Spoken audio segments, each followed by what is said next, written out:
നമസ്തേ, എല്ലാവർക്കും ദേവിക റെസിപ്പിയിലേക്ക് സ്വാഗതം. ഇന്ന് ഞാൻ ഉണ്ടാക്കുന്നത് ഒരു മുത്തശ്ശി പലഹാരമാണ്. വൈകുന്നേരം നമുക്ക് ചായയുടെ കൂടെയൊക്കെ കഴിക്കാൻ പറ്റുന്ന ഒരു പലഹാരം എന്ന് പറയാൻ പറ്റില്ല, എന്നാലും ഒരു പലഹാരം. വളരെ ടേസ്റ്റിയാണ്. നമുക്ക് പഴയ കാര്യങ്ങളൊക്കെ ഓർമ്മ വരും. അങ്ങനെയുള്ളൊരു പലഹാരമാണ്. അപ്പം നമുക്ക് എനിക്ക് അതൊന്ന് കാണിക്കണമെന്ന് തോന്നി. അപ്പം നമുക്ക് റെസിപ്പിയിലേക്ക് കടക്കാം. അപ്പോൾ എല്ലാവർക്കും നന്ദി, നമസ്കാരം.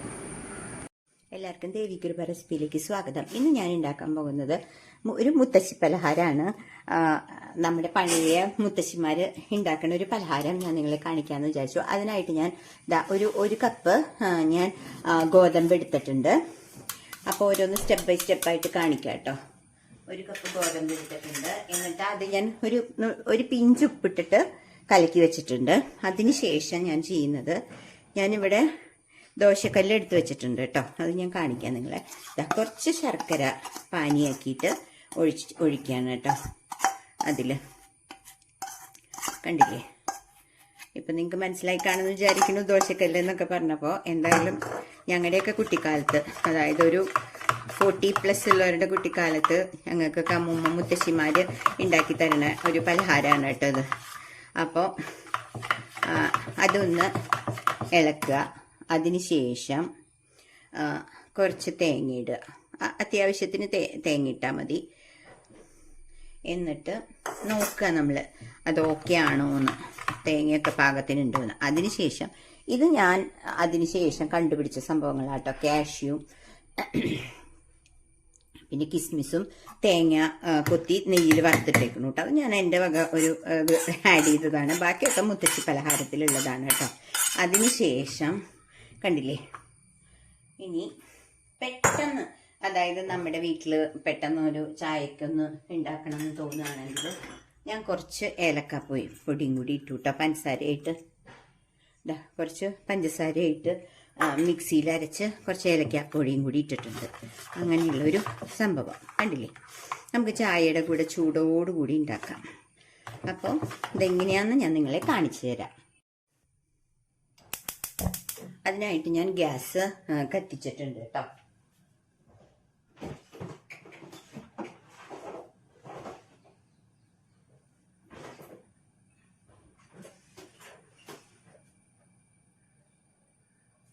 ഗ്യാസ് കത്തിച്ചിട്ടുണ്ട്. അപ്പം ദോശക്കല്ലൊന്ന് അപ്പോൾ ദോശക്കല്ല് ചൂടായി. അപ്പം ഞാൻ കുറച്ച് നെയ്യാണ് ഒഴിക്കണത്. നമ്മൾ എണ്ണ ഒഴിച്ച് പരട്ടേണ്ടതിന് പകരം ഞാൻ നെയ്യ് ഒഴിച്ചിട്ട് ദോശക്കല്ലൊന്ന് ഇതാക്കിട്ടോ. നമ്മൾ ദോശക്കല്ലിൽ എണ്ണ തേച്ചിട്ട് അതിൽ ദോശമാവ് ഒഴിക്കുകയല്ലേ, അതേപോലെ തന്നെ ഞാൻ നെയ്യ് ഒഴിച്ചിട്ട് ദോശക്കല്ലൊന്ന് ഇതാക്കി. അതിനുശേഷം നമ്മളിവിടെ മിക്സ് ചെയ്ത് വെച്ചില്ലേ, ആ ശർക്കരയൊക്കെ എത്രത്തോളം നിങ്ങൾക്ക് വേണമെന്നുള്ളത് നിങ്ങൾ ഡിസൈഡ് ചെയ്യുക കേട്ടോ. ഓരോ വീട്ടിലെ മധുരം അനുസരിച്ചിട്ട് ഇതിങ്ങനെ ഒഴിക്കുക. അപ്പം തേങ്ങയും എല്ലാം ഉണ്ടാവും. ഒരു മുത്തശ്ശി പലഹാരം, നമ്മുടെ മുത്തശ്ശിമാരെയൊക്കെ ഓർക്കാൻ പറ്റുന്ന ഒരു പലഹാരമാണ്. അതിൽ കുറച്ച് നെയ്യ് ഒഴിക്കുക. എന്നിട്ട് നമുക്കിതൊന്ന് അടച്ചു വെച്ചിട്ട് കുക്ക് ചെയ്യാം.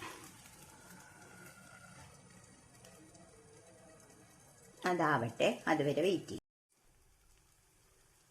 കുറച്ച് നെയ്യൊക്കെ സൈഡിലൊക്കെ ഒഴിച്ചു കൊടുക്കാം കേട്ടോ, കാരണം ഇതിനൊരു ഒരു ടേസ്റ്റ് വേണം. കണ്ടില്ലേ, ഇങ്ങനെ ഒന്ന് ഒഴിച്ചു കൊടുക്കുക. അതപ്പോൾ ഒന്ന് ഫ്രൈ ആയിക്കോളും. എന്നിട്ട് നമ്മളൊന്ന് നോക്കാം പിടിക്കണ്ടോയെന്ന് അറിയണമല്ലോ. ഓക്കെ, ഒരു കുഴപ്പമില്ല. ഇതൊന്ന് തിരിച്ചിടുക. കണ്ടില്ലേ, എന്നിട്ടൊന്ന് അടച്ചിടുക. അപ്പോൾ പെട്ടെന്ന് ആയിക്കോളും. അതിന് വേണ്ടിയിട്ടാണ് കേട്ടോ. അപ്പോൾ ഇത് ഇങ്ങനെ തിരിച്ചിട്ട ശേഷം ഇതൊന്ന് ക്രിസ്പാക്കി എടുക്കാം നമുക്ക്. അപ്പോൾ നമ്മൾ ചായയുടെ കൂടെയോ അല്ലെങ്കിൽ വൈകുന്നേരത്തെ കാപ്പിയുടെ കൂടെയോ നമുക്കിത് കുട്ടികൾക്ക് കൊടുത്താൽ കുട്ടികൾക്ക് നല്ല ഇഷ്ടമാവും കേട്ടോ. ഞാനൊക്കെ സ്കൂളിൽ വിട്ട് വരുമ്പോൾ അമ്മൂമ്മയും ഒക്കെ ഇങ്ങനത്തെ ഉണ്ടാക്കി തരാറുണ്ട്. അപ്പോൾ അതാണ് ഞാൻ പറഞ്ഞത്, ഒരു 40+ ആയവർക്കാണ് ഇതിൻ്റെ ഒരു ഓർമ്മയുണ്ടാവുക. ഇപ്പോഴത്തെ കുട്ടികൾക്ക് അങ്ങനെ അമ്മമാരിത് ഉണ്ടാക്കി കൊടുക്കാനുള്ള ചാൻസ് കുറവാണ്. അപ്പോൾ ഇനിയില്ലെങ്കിൽ ഇത് കണ്ടിട്ട് നിങ്ങൾ ഉണ്ടാക്കി നോക്കൂ കേട്ടോ. നല്ല ടേസ്റ്റാണ്. നമ്മുടെ അമ്മൂമ്മമാരൊക്കെ പണ്ട് പലഹാരങ്ങൾ, ഇങ്ങനെയൊക്കെയുള്ള പലഹാരങ്ങളാണ് ഉണ്ടാക്കുക. അപ്പം നമ്മളതൊന്ന് എനിക്കൊന്ന് കാണിക്കണം തോന്നി, അതുകൊണ്ടാണ് ഞാനിത് ഉണ്ടാക്കി കാണിക്കണേ കേട്ടോ. പെട്ടെന്ന് ഉണ്ടാക്കുകയും ചെയ്യാൻ നല്ല ടേസ്റ്റാണ്. ആ ഏലക്കായയുടെയും ആ തേങ്ങയും എല്ലാം കൂടി ഒന്ന് നമ്മൾ കടിക്കുമ്പോൾ നമുക്ക് നല്ല ഇഷ്ടപ്പെടും. അതാണ് ഞാനിത് നിങ്ങളെ ഒന്ന് കാണിക്കണേ കേട്ടോ. ഒന്ന് ട്രൈ ചെയ്തോളൂ. വളരെ സിമ്പിളല്ലേ, നമ്മുടെ വീട്ടിലെന്നും ഗോതമ്പ് മാവ് ഉണ്ടാവും. അതിൽ കുറച്ച് ശർക്കര ഉരുക്കി ഒഴിച്ചിട്ട് ഒരു പിഞ്ച് ഉപ്പിടണം കേട്ടോ മാവിൽ. എന്നിട്ട് തേങ്ങ ചിരവിയിടുക. പിന്നെ ഇത് ഞാൻ അണ്ടിപ്പരിപ്പും മറ്റേ കിസ്മിസൊക്കെ ഞാൻ ചുമ്മാ ഒരു രസത്തിന് വേണ്ടി, പിള്ളേർക്ക് കടിക്കാൻ ഇഷ്ടാവില്ല, അതാണ് കേട്ടോ. ഒന്ന് തിരിച്ചും മറിച്ചു വിട്ടിട്ട് ഈ സൈഡ് മൊരിഞ്ഞു, ഈ സൈഡും അതുപോലെ കണ്ടില്ലേ, തേങ്ങയൊക്കെ കിടക്കുമ്പോൾ നല്ല രസം ഉണ്ടാവും കടിക്കാൻ. അതുകൊണ്ടാണ് ഞാൻ അതിട്ടത് കേട്ടോ.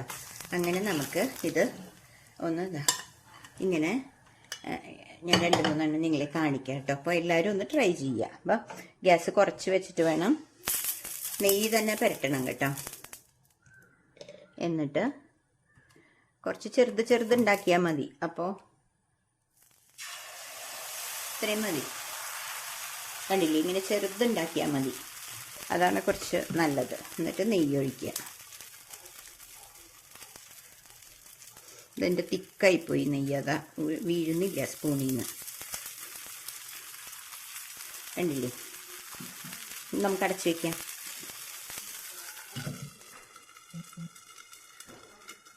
അപ്പോൾ എല്ലാവരും എൻ്റെ ഈ റെസിപ്പി ഒന്ന് ഉണ്ടാക്കി നോക്കിയിട്ട് പറയണം കേട്ടോ, നിങ്ങൾക്ക് പഴയ കാര്യങ്ങളൊക്കെ ഓർമ്മ വരുന്നുണ്ടോയെന്ന്. അപ്പോൾ ഞാനിത് 2-3 ഉണ്ടാക്കിയിട്ട് നിങ്ങളെ കാണിക്കാം. അതുപോലെ തന്നെ ഇതൊന്ന് നെയ്യ് ഒഴിച്ചിട്ട് തിരിച്ചിടുക കേട്ടോ.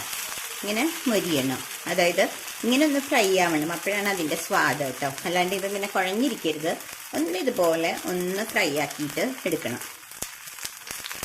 നല്ല അടിപൊളിയായിട്ട് ചായക്കൊക്കെ കൂടെ കഴിക്കാൻ നല്ല ഒരു നെയ്യിൻ്റെയൊക്കെ ടേസ്റ്റും. എന്നും ഉണ്ടാക്കാനല്ല, വല്ലപ്പോഴൊക്കെ ഉണ്ടാക്കാമല്ലോ, അതുകൊണ്ടാണ് പറഞ്ഞത് ഒരു വെറൈറ്റി. ഞാൻ ഇതിന് നമ്മുടെ മുത്തശ്ശി പലഹാരം എന്ന് പറഞ്ഞത് കേട്ടോ. അപ്പം അടുത്തതും ഞാൻ ഉണ്ടാക്കിയിട്ടോ. ഇനി ഞാൻ നിങ്ങളെ ഒരെണ്ണം കൂടി ഉണ്ടാക്കിയിട്ട് കാണിച്ചു തരാം. ഇതുപോലെ തന്നെ ഇപ്പം നിങ്ങൾക്ക് മനസ്സിലായി കാണും, നമ്മൾ ദോശ ഉണ്ടാക്കുന്ന പോലെ തന്നെ, പക്ഷേ കുറച്ച് ഒന്ന് വ്യത്യാസം. അപ്പോൾ തേങ്ങയും കണ്ട, അതിൻ്റെ കൂടെ അണ്ടിപ്പരിപ്പും കിസ്മിസും ഒക്കെ വരുമ്പോൾ കുട്ടികൾക്കും ഒരിഷ്ടമാവും. കുറച്ച് നെയ്യ് ഒഴിക്കുക.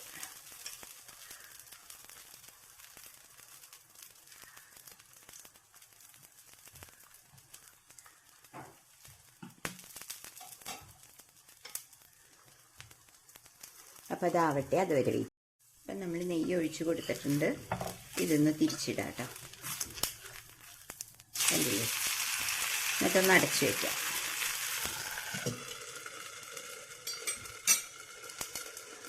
അപ്പം അതൊന്നാവട്ടെ, അതുമായി. അപ്പം അത് ഞാൻ എടുക്കുകയാണ് കേട്ടോ, കണ്ടില്ലേ. ഇനി അടുത്തതും കൂടി കാണിക്കാം കേട്ടോ.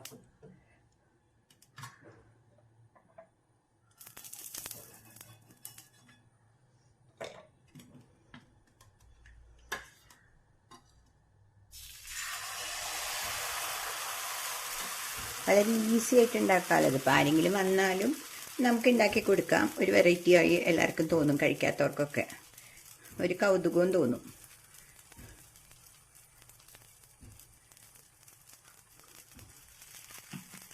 അപ്പോൾ അതൊന്ന് അടച്ചു വയ്ക്കാം, എന്നിട്ടാവട്ടെ. അപ്പോൾ അതും ആയിട്ടുണ്ട് കേട്ടോ. അപ്പോൾ നമുക്ക് ഇതൊന്ന് തിരിച്ചിടാം, എന്നിട്ട് അടച്ചു വയ്ക്കാം. അപ്പോൾ എല്ലാവരും എൻ്റെ ഈ ഒരു മുത്തശ്ശി ദോശ, മുത്തശ്ശി പലഹാരം എന്ന് തന്നെ പറയാം. എന്തിനാണ് നമ്മൾ കുറയ്ക്കണേ, ദോശ എന്ന് വേണ്ട, മുത്തശ്ശി പലഹാരം ഉണ്ടാക്കി നോക്കിയിട്ട് നിങ്ങൾ ഇഷ്ടപ്പെട്ടെങ്കിൽ കമൻറ്റ്സ് എഴുതണേ. അതുപോലെ തന്നെ നിങ്ങൾ ലൈക്ക് ചെയ്ത് ഷെയർ ചെയ്ത് സബ്സ്ക്രൈബ് ചെയ്യണം കേട്ടോ. അപ്പോൾ നിങ്ങൾക്ക് ഇത് ഇഷ്ടപ്പെട്ടെങ്കിൽ നിങ്ങളൊന്ന് എന്തായാലും ട്രൈ ചെയ്ത് നോക്കൂ കേട്ടോ. നമ്മുടെ ആ പഴയ ഓർമ്മകളൊക്കെ നമുക്ക് ഒന്നും കൂടി നമുക്ക് എന്താ പറയുക, അതും ആയിട്ടുണ്ട് കേട്ടോ. അപ്പോൾ അതും കൂടി ഞാനിങ്ങനെ ഇടുകയാണ്. അപ്പോൾ നമ്മുടെ ഈ ഒരു പലഹാരം എല്ലാവർക്കും ഇഷ്ടപ്പെട്ടെങ്കിൽ നിങ്ങൾ ഒന്ന് ലൈക്ക് ചെയ്ത് ഷെയർ ചെയ്ത് സബ്സ്ക്രൈബ് ചെയ്യണേ. അപ്പോൾ അടുത്തൊരു റെസിപ്പിയായി വന്നവരെ എല്ലാവർക്കും ബായ്.